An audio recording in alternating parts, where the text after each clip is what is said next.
Verb plus ING যখন নাউনের কাজ করে তখন সেটাকে আমরা জিরান্ড বলি। এই ডেফিনিশনটা কে না জানে? আচ্ছা, জিরান্ড এবং ভার্বাল নাউনের কি কোনো সম্পর্ক আছে? নাকি এই ২ টা একদম আলাদা জিনিস? সম্পর্ক তো অবশ্যই আছে। কিভাবে দেখো? মনে রাখবে সকল জিরান্ডই ভার্বাল নাউন। অর্থাৎ যেটাকে তুমি জিরান্ড বলছো ওইটাকে তুমি ভার্বাল নাউনও বলতে পারো।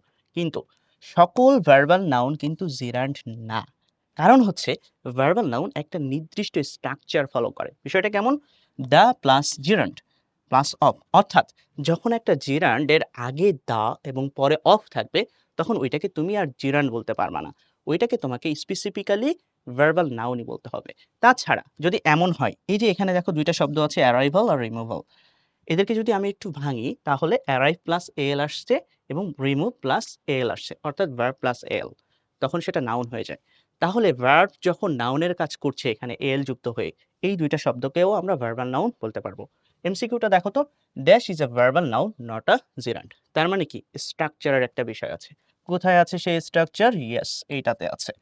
দ্য অফ, অর্থাৎ এই আইএনজি যুক্ত শব্দটার আগে দা এবং পরে অফ আছে।